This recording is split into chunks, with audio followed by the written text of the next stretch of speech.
Welcome everyone to this afternoon's Integrated Crop Protection webinar. Today, Managing Resistance in Green Peach Aphid.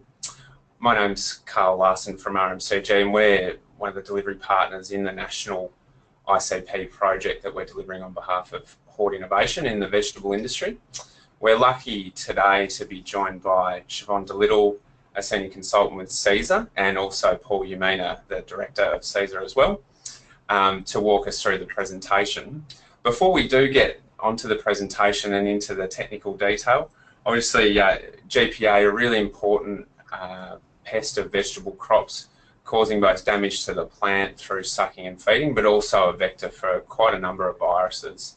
And some really great work's been done around identifying resistance to particular groups or classes of pesticide, as well as what we can do about it. So the aim today is to provide an overview of that research that's been done by the Cesar team, but come away with some practical tips and tools about where to next and how to manage those.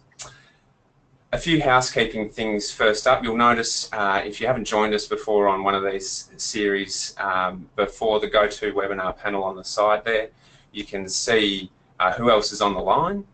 There's also an area for questions where you can digitally raise your hand and also type in questions. They'll come straight through to me as the mediator, and we can put them to Siobhan and Paul either during the presentation, so you can feel free to ask quite specific questions on any content on the slides, or you can hold those over to the end and we can have a bit of a Q&A and more interactive session. You'll also notice on the side there's some handouts, two of those for you to download at any time during the webinar. One on the GPA resistance management strategy for the Bundaberg area that was developed by the Cesar team, and also a broader pesticide resistance management fact sheet that was developed under this particular project, the ICP project as well. Of course, we're running in conjunction with Soil Wealth, both looking at soil management and the interaction and integration of plant health and soil management. And before we do hand over, I just wanted to run a very quick poll around how much experience participants on the line had in managing green peach aphid resistance. Choosing one of those options on your screen now, a lot, a bit, not much, or none, but keen to know more. It's really good just for us and the presenters to understand where the audience is up to and how much experience we do have.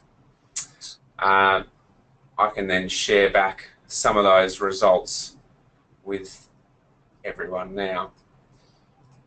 So looking there, we've got a bit of a nice bit of coverage, quite a large cohort down the none but keen to know more, so that's great that we've got you on the line today, and a few up there at lots and some with a bit. So a pretty broad coverage there.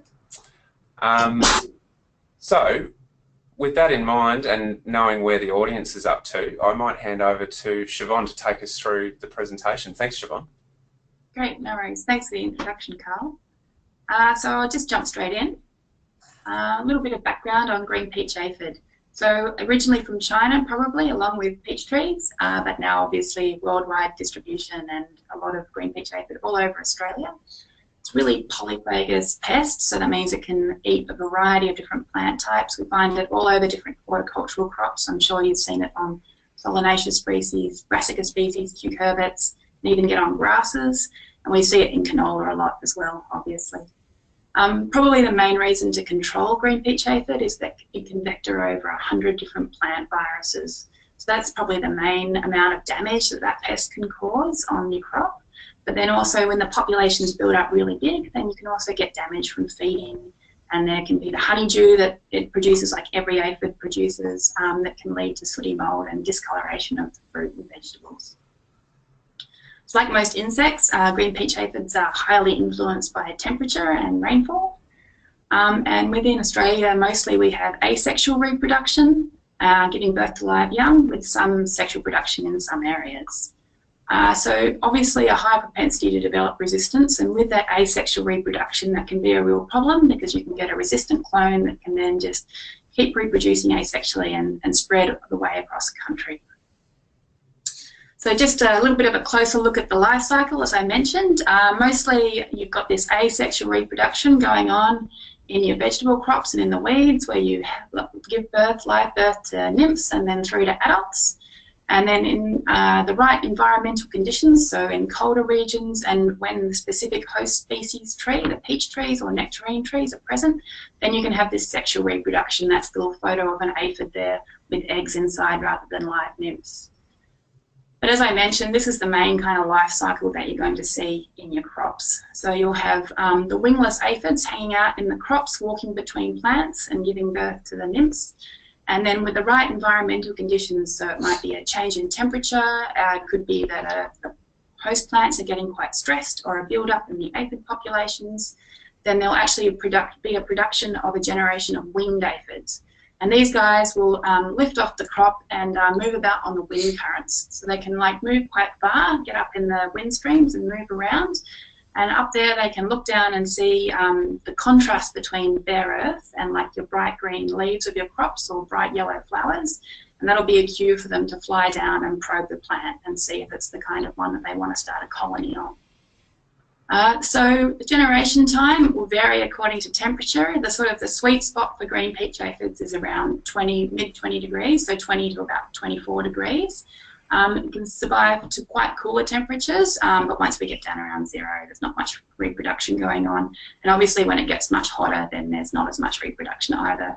So across southeastern Australia, you'll usually see kind of population flushes in autumn and in spring, but these guys can survive and they'll be around all the way through winter as well, and also can shelter over summer as well, often in the green bridge there. So, as previously mentioned, there's quite a lot of chemicals that are available to control green peach aphids in Australia, as we have some resistance, and so we have a whole host of chemicals available to control them. This table here is straight out of our green peach aphid resistance management strategy. That's one of the handouts that Carl's attached to the webinar today. And you can see that there's 9 different groups available across both horticulture and broadacre. There's less in broadacre, but 9 groups available in a horticulture. So these chemicals that you can use to control green peach aphid are classed according to their IRAC mode of action group. So that's the mode of action that the chemical uses to kill the aphid. And so there's lots of different trade names or products that have the same active ingredient, and then there can be multiple active ingredients that fall under the same IRAC mode of action group. So with organophosphates, you can have different actives like dimethoate or omethoate or chlorpyrifos, but they're all going to have the same mode of action controlling those aphids. These graphs down the bottom here just show a bit of a spread from a survey that we did back in 2012, I think, of growers in horticulture region across Australia, and just showing the variety of crops grown across the states that green peach aphids were reported as a pest in, and then the different types of control sprays that you might have for those crops. So you can see there's a lot more in the leafy greens and brassicas to control green peach aphids than there are in, say, the legumes and beans and peas. And then also sometimes those kind of spray regimes may vary across different regions in Australia. So there's a lot of different crops and a lot of different control options. It can get a bit confusing. Hopefully we'll clear it up a bit in this webinar. So back in 2012, we were seeing the first signs of resistance in green peach aphid, mainly in Western Australia and up in Queensland and a bit through South Australia.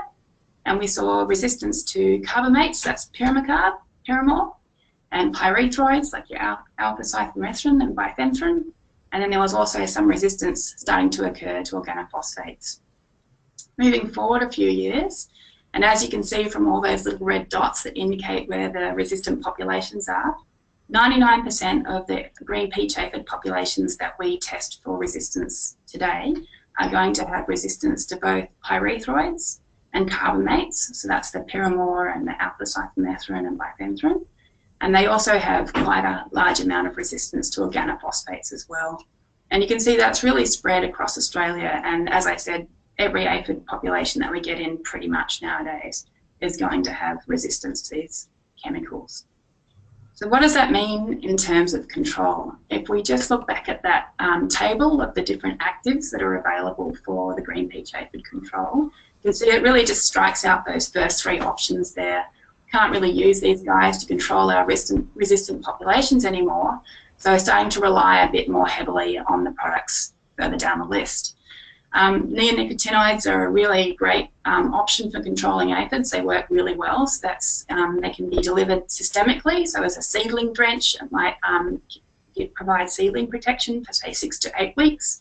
There can be irrigation, drip irrigation with Derevo, and it can also be sprayed onto the plants as a contact kill for the aphids. So there's a lot of really good options to control aphids, and they started to become relied on more heavily once these first 3 options kind of weren't available anymore to control resistant populations. We started to wonder what that meant for resistance, and so have done some testing. And in the last 3 to 4 years, we've really noticed some populations across Australia have this low-level resistance to imidacloprid. So we've had aphid populations sent in, some that have had some control failures and some that are just suspicious populations and some that are just randomly tested across Australia. And we basically run out a bioassay and looked at whether there was a difference in the response of those populations that have been sent in to a susceptible lab population. And those little red dots indicate areas where in the bioassay we have seen that those populations have some low-level resistance to neonicotinoids, particularly imidacloprid. And the little green dots are the populations where we didn't see any resistance in those populations. So a couple of populations in Queensland, some in South Australia, New South Wales, and in Western Australia.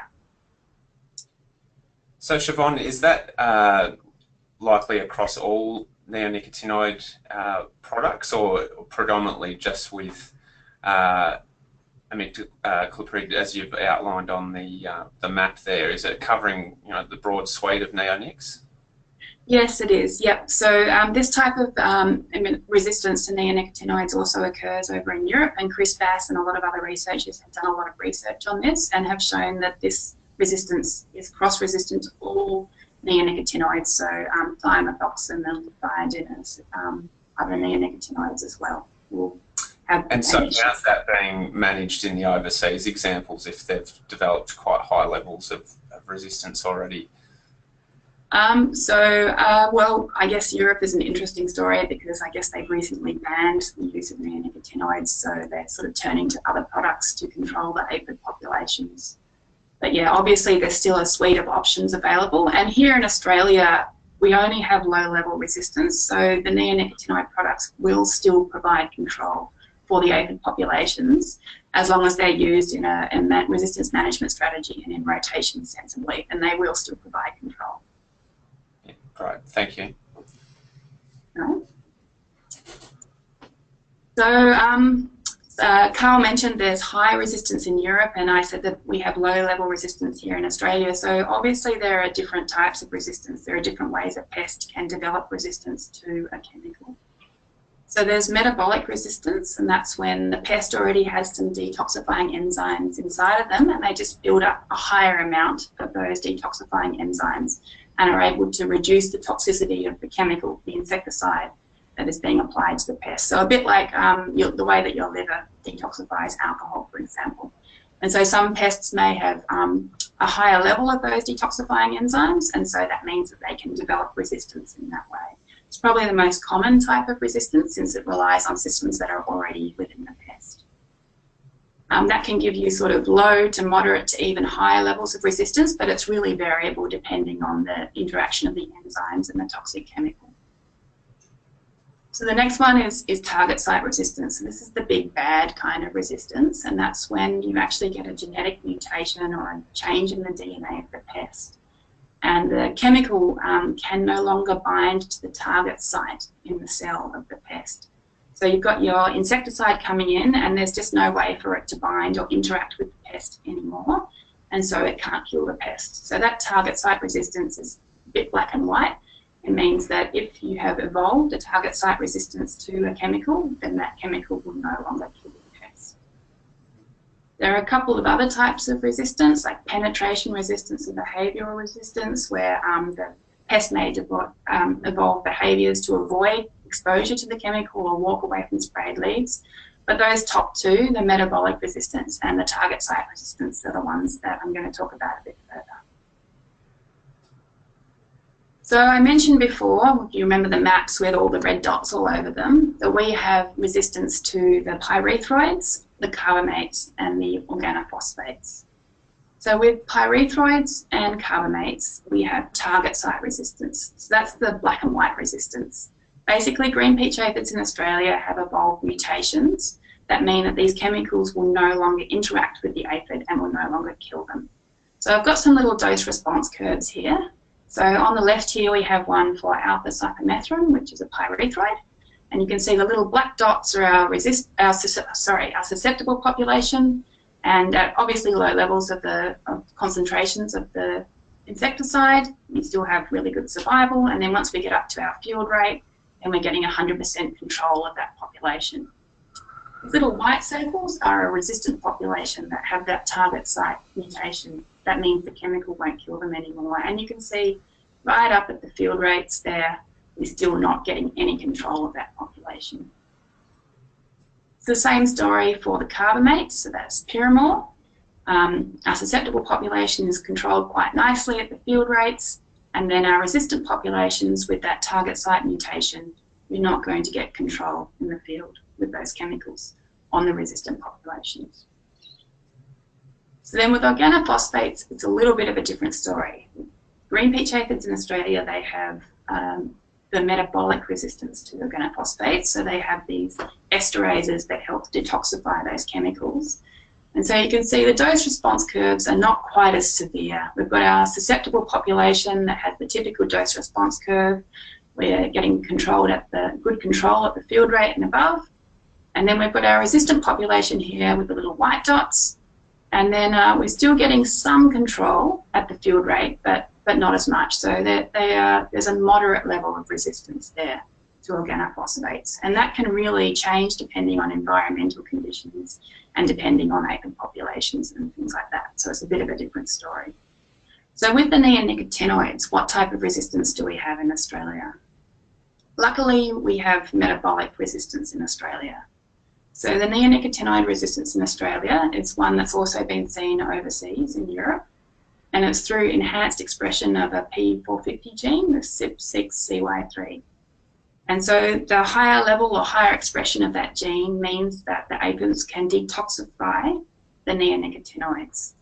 So you can see the dose response curve here where our susceptible aphids are getting quite nicely killed at the field rate and below the field rate, and then we've got our resistant populations, and there's still some control lower on, and actually at the field rate we're still getting 100% control, but you can see it's a shallower dose response curve, so they are able to detoxify that chemical to some degree. So that's the only type of neonicotinoid resistance that occurs in green peach aphids in Australia at the moment. There is another type of neonicotinoid resistance that occurs overseas. It was first turned up in southern Europe in peach orchards, and that's target site resistance. So that's really worrying. The R81T mutation occurs over in Europe, and as you can see from this dose response curve here that I've taken out of Chris Bass's 2015 paper, at the field rate that we would be applying neonicotinoids for control, you can see that you wouldn't get control of a green peach aphid population that has that target site resistance.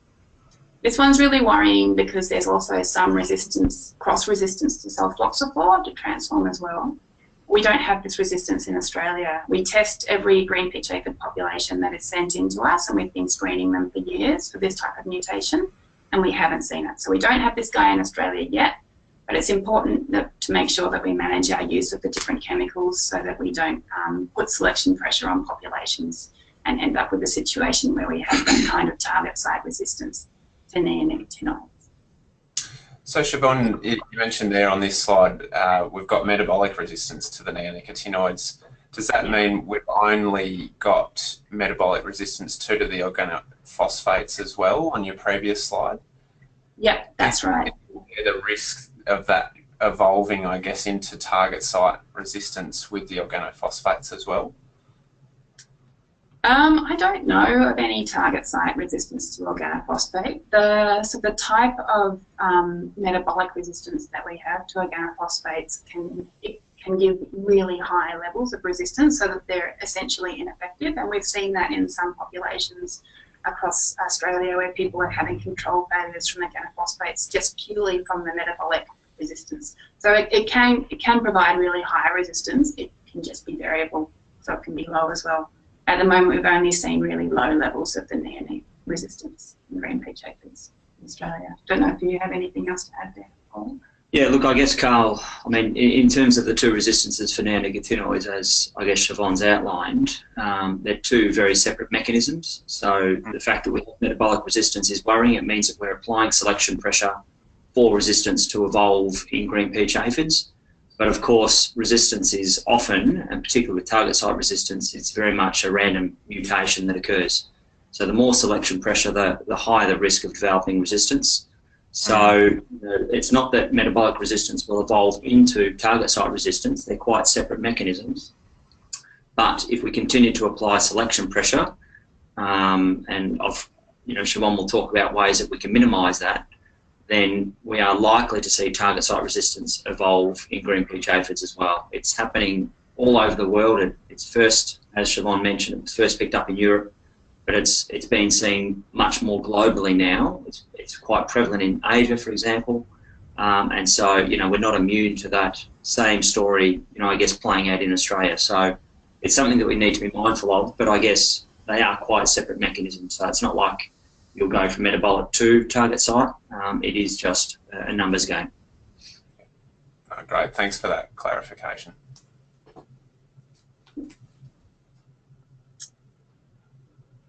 As Paul nicely led into, how can we manage these resistant aphid populations?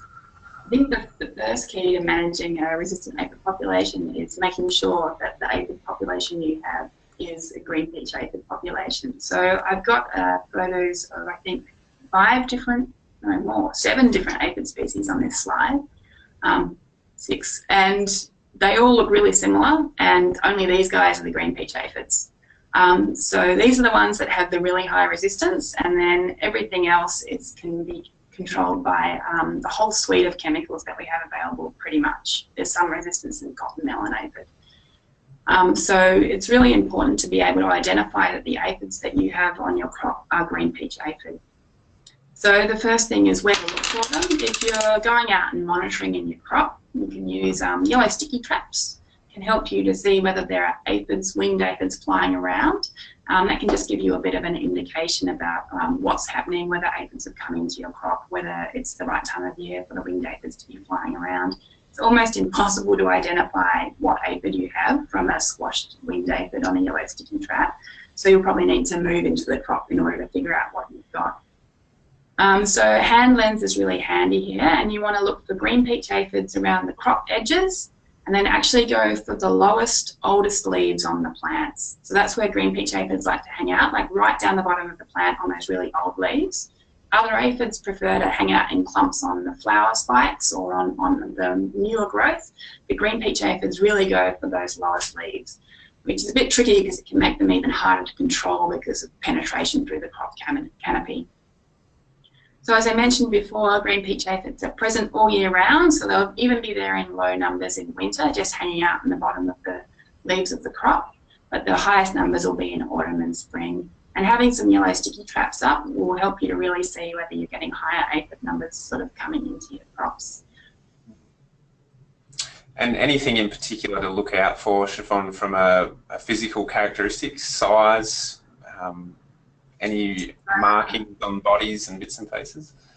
Thanks for that segue, Carl. It's pretty nice. So you can see from the slide I've got up here now, I've got some great drawings that were done by my colleague Aaliyah here at Cesar, and they've tried to outline some common aphids that you might mistake for green peach aphid.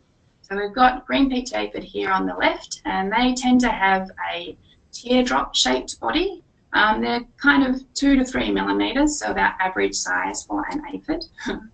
And they have really distinct, these long siphuncules. They're the little exhaust tubes that come out the back of the aphid. They're quite long, and on green peach aphids, they're bulbous.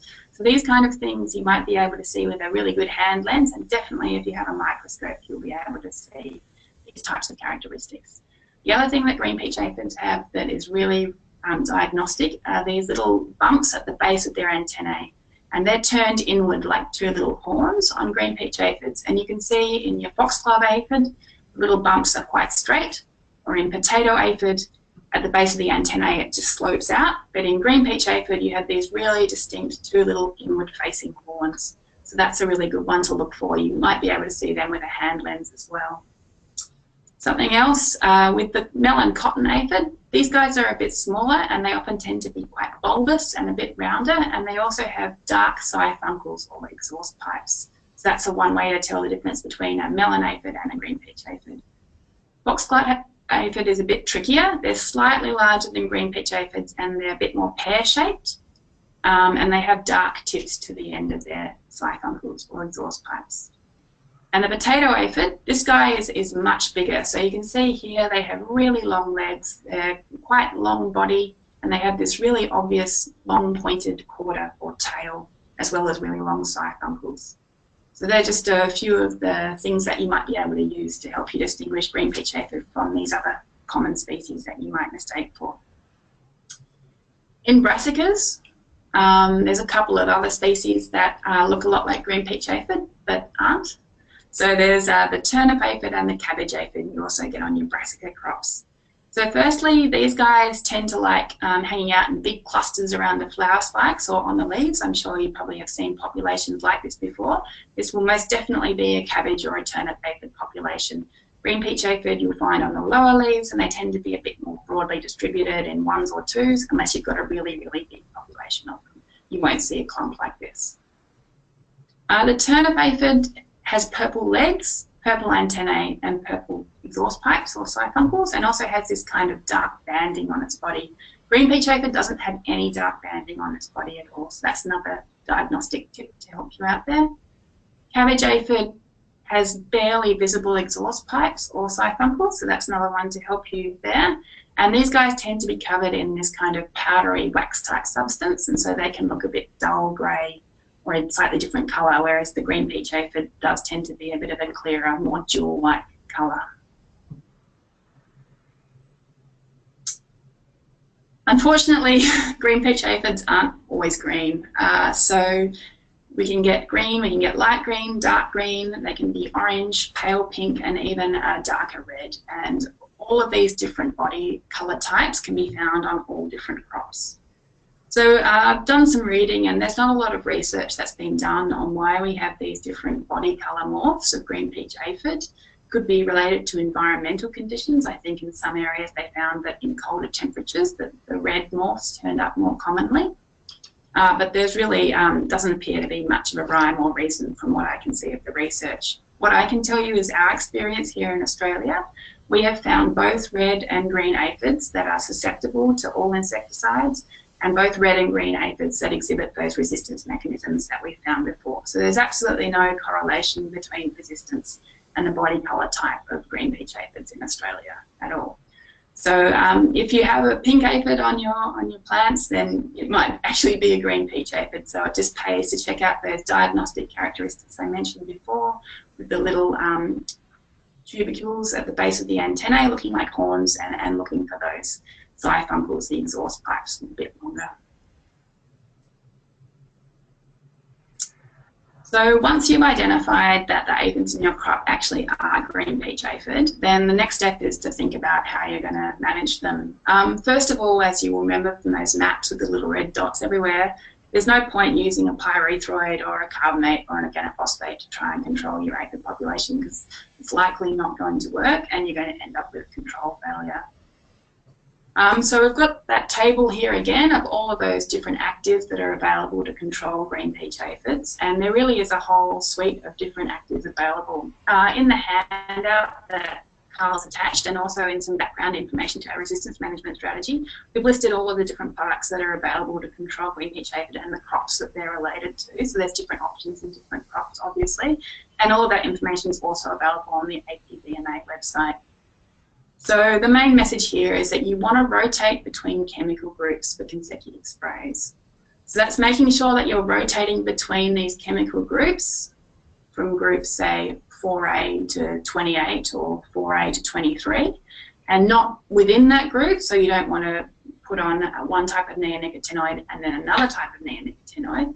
and definitely not between different product types. So it can get really confusing, but this IRAC mode of action group will be on the label of the product that you're going to spray on the pest, and so it's a good idea just to check that you're definitely rotating between mode of action groups like you would for herbicides or fungicides. And Siobhan, when you say rotate, how long before you revisit another mode of action group, particularly in horticultural crops? Is there a bit of a rule of thumb there to follow? Tricky, because aphids reproduce asexually, so in terms of generation time, it's sort of a bit different to pests that reproduce sexually. I would just say leave it as long as you possibly can. So really try and rotate between all of your options before you go back to the same chemical again to provide pressure again. Yeah, right, so the longer the better. The other thing that's important to remember is if you've had a seedling drench or put in like a drip irrigation of a neonicotinoid, you want to make sure that your first spray, once that protection wears off, is not a neonicotinoid. So you want to maybe use a group 23 or a group 28 or another group. You definitely don't want to follow your seedling drench or your drip irrigation with another group 4, another neonicotinoid spray afterwards. And with green peach aphid as well, as I mentioned, they hang out on those lower leaves of the plant on the older leaves. So it's really important to get effective spray coverage. So always like follow the label rates and make sure you're using good spray volumes and the correct droplet size, and surfactants can be quite useful in getting that penetration through the canopy. So just to reinforce the number of options we still have available to control our resistant populations of green peach aphids in Australia, I've put a little red box around those top 4 groups. Neonicotinoids will still provide control for aphids, but just make sure that they're being rotated in with these other crops, with these other chemicals. The carbamates, organophosphates and synthetic pyrethroids, they're not going to work on green peach aphids. They will work on other aphids mostly. So that's why it's really important to make sure you identify what aphid species you have before you start out with the chemical control. And then just some little graphs down here to show you that all of these other products, there's aphids in Australia are still susceptible to those products. So the little white dots here show populations that have resistance to those top 4 chemical groups. And you can see that these chemicals like sulfoxaflor, transform, spirotetramat, which is Movento, and cyanotrimnilipol, Benevia, they are all still providing really good control of these populations that have resistance to other groups. So there's no cross-resistance to these chemicals in Australia. Obviously, there's a lot of non-chemical control methods that you can use, particularly in relation to virus. There's some great options here. So because the virus is often carried around by the winged aphids, making sure that preventing these aphids moving into your crop can be a good plan. They travel around on the wind, so if you have an option to have wind barriers between your crops, or if you're planting consecutive crops, to make sure that you plant them upwind in the prevailing wind direction so that aphids aren't just blown into the crop. Reflective mulches can really help to reduce landing rates of winged aphids, so they can really confuse the aphids and they'll be less likely to land on the crop. Get rid of weed virus hosts is another really good option. So say this guy down here, papaya ring spot virus, can get on a lot of cucurbit species, and you want to get rid of any of the wild melon species that might be a host for that virus. So use herbicides to clear them out of the paddocks. Another option might be is to, say, plant a green bridge of non-virus hosts so the aphid can land on those and clear their mouth parts out before moving into the crops. That can be another option as well. But generally, controlling the green bridge is a pretty good idea because that's where aphids can hang around for the whole year. So making sure that you control that. We also suggest not spraying crops prophylactically, as these prophylactic sprays, that's going out and spraying without monitoring, they're ineffective in managing virus spread between crops. So this graph here is just a little sort of pilot study I did where I grabbed some of our resistant aphids that we have in culture that carry that target site resistance to pyrethroids and compared them to some susceptible aphids, and I just put them on some leaves that had had pyrethroids sprayed on them. And you can see here the orange bar is after 1 hour, the yellow bar is after 24 hours, and the green bar is after 48 hours. We've still got 80 to 90% of our resistant aphids happily walking about and feeding on these pyrethroid exposed leaves of these resistant aphids. So you can see that spraying your crop with pyrethroids is not going to prevent aphids from wanting to hang out there or feeding on the leaves, from this pilot study anyway. More research to follow, hopefully. Obviously, there's a whole host of beneficial insects, voracious predators hanging out in the crops that will help control the aphid populations. So we've got a great photo down here of a green peach aphid population that's being nicely controlled by parasitic wasps. So you can see the little green aphids and then the golden mummies that are left behind of the carcasses of the aphids once the parasitic wasps have emerged. We've also got ladybirds and their larvae, and then also hoverfly larvae there that quite happily feed on aphids, and they can really clean up an aphid population if you have them in your crop. So this table here that I have, it's part of our resistance management strategy, and you can see we've basically taken some data from a bunch of different sources. We've talked to chemical companies, we've looked at European sites that collate this kind of data, and looked at cotton as well. Basically pulled together as much data as we could find available on the toxicity of the different products that are available to control green peach aphids, and how that might affect some of your main beneficial insects in the crop. So obviously the oils up the top are less harmful to the beneficial insects, and they can be quite effective at both controlling aphids and also perhaps deterring aphid landing and help control virus spread. And then the broad spectrums down the bottom, the organophosphates and the pyrethroids, they're pretty nasty and they'll pretty much smash everything except for the green peach aphids, unfortunately. So it's probably better not to go to those ones. But that can be a helpful guide if you're trying to choose which chemical to use in your crop. Just have a look at the beneficial insects that are out there and hopefully go for a softer option. And Siobhan, are you finding any particular beneficial insects more effective in those subtropical versus temperate areas in hort crops like veggies? Parasitic wasps are probably the really biggest ones for controlling aphid populations, and once you're kind of getting about 12% control of your aphid population, that'll usually knock it on the head. Right. So they're probably across the board the best predators of aphids, but ladybirds are really good as well. Have you got? Yeah, look, I guess generally, I agree with Siobhan, but I guess generally trying to protect that whole complex of beneficial species is obviously the most sensible way to go. So generally, you have parasitic wasps. Many of them are quite specialists in terms of the species that they attack, not always, whereas a lot of the predators, lady beetles, lacewings, damsel bugs, hoverflies, all these things are much more generalist. So they combined create a really wonderful resource for us to actually, I guess, utilise so that we are minimising the use of chemicals and the need to put out chemicals in the first place. So it's a fundamental aspect of resistance management, is trying to protect those beneficials, trying to encourage those beneficials into the cropping landscape in the first place. And yeah, look, I think if you don't have parasitic wasps, I'd be still very cognizant of the fact that you can still get very good biological control from a lot of those other predators as well. So yeah, I think it's the whole complex really, Carl, that creates, I guess, that fantastic result that we see very often when they're allowed, I guess, and they're genuinely given a chance to catch up to aphid populations. Yeah, and just using the parasitic wasp example, in terms of attracting that into the crop itself, what are some good ways of actually doing that? Well, parasitic wasps are somewhat challenging to attract into crops. It depends on whether they're specialist or not, but certainly, providing nectar resources around crop edges, native and introduced weeds, for example, although often, there's other agronomic issues as to why you wouldn't want weeds, but some weeds that we know produce good nectar resources for things like lacewings, some of the hoverflies.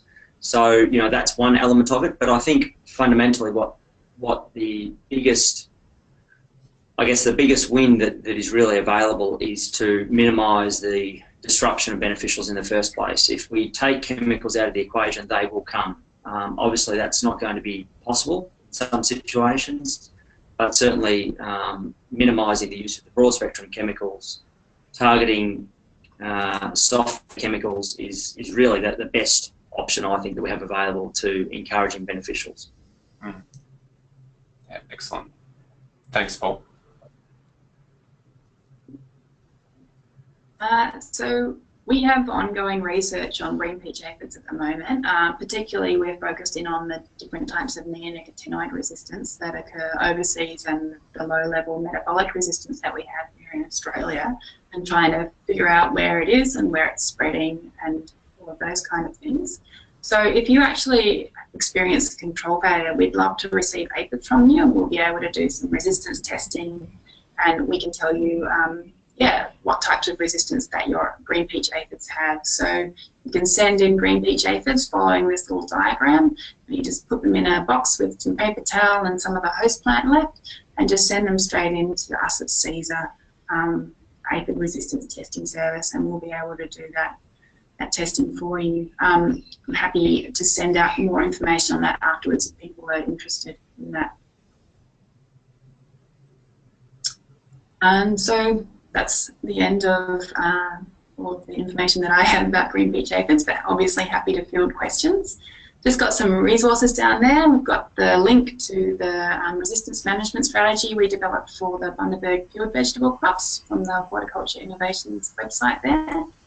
We also have a PestFacts Twitter channel that you can look us up, and you can feel free to take photos and tweet them into us or send them into us, and we can maybe help you out with field IDs as well there. There's a really great veg pest app that's developed by AHR that can also be helpful with identifying pests in the field. And there's also information on our website, including those resistance maps that I showed of the green peach aphid across Australia, which will be updated as we get further resistance results. Mm. So when using Twitter, Siobhan, what's a couple of tips for taking a good photo when posting that up online? Right, so you can get these macro lenses now that you can attach to your phone. So obviously having a macro lens would probably be the best way to get a really good photo, especially of the aphid head, to really have a look at, we can have a look at those diagnostic features. And obviously good lighting situations and trying to have the pest in focus and as big as possible can really all maximise the help that we can give you to identify aphid species. Do you have any other tips there? Look, I guess Siobhan outlined in the presentation very nicely, how we can tell some of these species apart. But clearly, unfortunately, it's not simple, as I'm sure you can appreciate, looking at quite subtle, morphological differences on some of these aphids. So look, photos often do work, and we're able to probably identify about 50% of the photos that are sent to us, either via email or on Twitter. But often we do require samples to be sent, and we're happy to receive samples. There's no charge for that to actually confirm identity, because again, sometimes we need to get them under a microscope to be definitive and be confident in the ID. So it is very challenging to make some of these diagnostics out in the field. We certainly appreciate that. We've done our best to, I guess, highlight and present what we look for and what we can use to tell them apart. But it is challenging. So I guess if you're not quite sure, I guess our message would be send a photo, send samples into us or to other experts who can help you with that identity. And then once you have a confident identification, then I think you're much more better placed to make the correct management decision. So we'd like to open it up to you now, the participants on the line, to put forward some questions to Siobhan and Paul. Feel free to type those into your sidebar there and they'll come straight through to me. While we're waiting for those questions to come through, Siobhan, you mentioned there was no cross-resistance at the moment with other mode of action groups. Is there the risk of that occurring, and if so, how does that actually occur or start happening? It's a tricky one. Well, can I jump in? I mean, yeah, I guess Siobhan alluded to this with the neonicotinoid resistance that we're seeing overseas. And again, fortunately, it's not something that we've seen in Australia yet in green peach aphid populations. And that is a particular mutation called R81T. and essentially that will confer very high levels of resistance to neonicotinoids. So things like imidacloprid, thimethoxam, clothianidin, those sorts of chemicals will be essentially ineffective. That also does confer some cross-resistance to a product called sulfoxamine, which is transformed, or sulfoxaflor, which is transformed. So that's an example of where you've got resistances between different subgroups of chemical modes of action. So it is certainly possible, and it can happen sometimes with metabolic resistance as well. But generally, cross-resistance is not that common, but it certainly can happen. But I guess we should be mindful that because we don't have resistances today doesn't mean that we won't have in the future. So, again, I think what we're trying to convey today is that if we can, I guess, at least be aware of what resistances are out there, we can be better placed to select chemicals. I guess we can also start to think about how we can minimise the selection for resistance happening in the next 12 months, 2 years, 3 years to some of the chemicals that we know are really important to us. Things like Movento, things like Transform, very effective aphicides. You know, we really don't want to lose those very important products that we have at our disposal. But of course, really what underpins a lot of this is not using as many chemicals as we probably are in the first place. So trying to take a more integrated pest management approach, trying to preserve the beneficials that we have, and when we are forced to use chemicals, using them smartly and rotating chemicals if you have to go back a second time or a third time. Don't use the same chemical over successive sprays. That's probably the key thing that will absolutely increase the risk of resistance.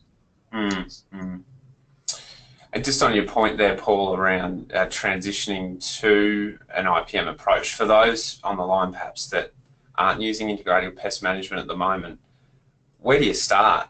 What are the key things to consider in perhaps going from a chemical-based approach through to something that's including those biologicals and cultural controls as well? Yeah. Look, there are obviously a number of experts out there that I guess can assist, either at the advisory or at the grower level. And I guess that would probably be, I think, the best place to start. So people like IPM Technologies do a wonderful job of, I guess, taking people from a conventional pest management approach to an IPM package. But I guess that doesn't necessarily preclude people from starting to do things differently without that support. I guess some of the messages that Siobhan talked about are critical and really do underpin IPM. So monitoring is absolutely critical. So avoiding prophylactic sprays, making sure that we're out there looking in crops, not just for the pests, but also trying to make some assessments of what the beneficials are as well. And then, of course, as we've talked about a few times, making sure that you know what pest you've got to begin with. And I guess too often it's difficult. We're not skilled. We don't have the resources available, the support available. So we're taking a guess, and we're often, perhaps using the wrong chemical, or we're choosing to put a chemical out when it's not necessary. So they are some of the key principles that can really underpin a good pest management program. But as I said, there are some great companies and resources out there and consultants out there that I'm sure, I guess we can put people in touch with, either yourself or us. Oh, excellent. And just understanding, I guess, the hierarchy of risk with other aphid species. We've obviously had a focus on GPA in the session today. Are there other species where we're seeing similar trends to similar modes of action or groups? If so, what are those? Yeah, look, one of the ones that Siobhan alluded to is a cotton aphid, which does into more than just cotton. I guess the story with cotton aphid is probably not too dissimilar to green peach aphids. It's a worldwide pest. It's developed resistance to a number of different chemicals. It's a species that in Australia largely reproduces asexually. So, as soon as you get resistance, very, very quickly can you get entire landscapes, entire paddocks dominated by resistant clones. So you can get resistances evolving very, very rapidly. But I guess fortunately, pretty much all of our other key aphid species that we currently have in vegetables are not known to have this very high propensity to develop resistance. So it's not like all species behave like green peach aphid and like cotton aphid.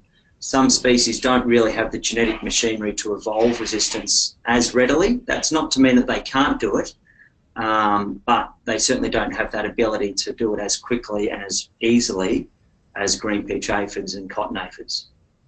So I guess as a general rule, you can kind of sit a little bit more comfortably knowing that most of those other aphids can be controlled with chemicals when needed, and the risk of resistance developing in those species is not as high. But that doesn't mean that we should, I guess, be ignorant of the fact that it can happen, and that we still shouldn't be thinking about, you know, things like integrated pest management and good resistance management for all species, not just green peach aphid or cotton aphid. Yeah, no, that's great. And Siobhan, just with your resource that you've developed there around the resistance management strategy for the Bundaberg region, if I am a grower and advisor in some of the southeastern states or over in WA or Tassie, it's broadly applicable to those areas as well?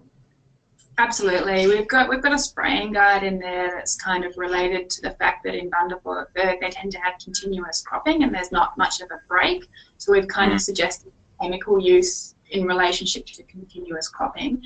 But there's lots of principles within that guide, including that table of the effects of different chemicals on beneficial insects that will be applicable all the way across Australia, field crops and greenhouse crops as well.